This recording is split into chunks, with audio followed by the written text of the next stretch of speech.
Hi friends, welcome to அச்சா. இன்றைக்கி நடிச்சு பார்க்க போகிறோன்னா பூரிக்கு சப்பாத்திக்கு ஆப்டான பூரி கிழங்கு தாங்க பார்க்க போகிறோம். அதுக்கு குக்கரில் உருளைக்கிழங்கு வெந்துட்டுருக்கு. இப்போ நம்ம 2 விசில் வேக வச்சு எடுத்துடலாங்க. பாருங்க, பேனில் எண்ணெய் ஹீட் ஆகிடுச்சு. இப்போ வந்து கடுகு உளுந்து ஆட் பண்ணிக்கலாம், சோம்பு ஆட் பண்ணிக்கலாம், கருவேப்பிலை ஆட் பண்ணிக்கலாம், பச்சை மிளகாய் ஆட் பண்ணிக்கலாம், வெங்காயம்,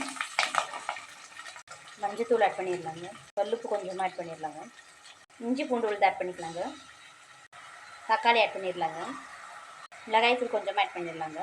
இப்போ வந்து கொஞ்சமாக நம்ம கரம் மசாலா ஆட் பண்ணிடலாம். இப்போ வந்து கரைச்சி வச்ச பொட்டுக்கடலை மாவை ஆட் பண்ணிடலாங்க. இப்போ வந்து நம்ம மேஷ் பண்ணி வச்ச உருளைக்கிழங்கு இதில் ஆட் பண்ணிடலாங்க. இப்போ ஃபைனலாக நம்ம வந்து லெமன் ஜூஸ் ஆட் பண்ணிடலாங்க. வாசனைக்கு மல்லித்தலை ஆட் பண்ணிடலாம். நம்ம ஆஃப் பண்ணிடலாங்க. நம்மளுக்கு மசாலா பூரி மசாலா வந்து எந்த அளவுக்கு வேணும் அந்த அளவுக்கு நம்ம வச்சுக்கலாம். இது ரெடி ஆகிடுச்சு, நம்ம ஆஃப் பண்ணிடலாங்க. எண்ணெய் ஹீட் ஆகிடுச்சிங்க. இப்போ வந்து நம்ம பூரி பொரிச்சிடலாம்.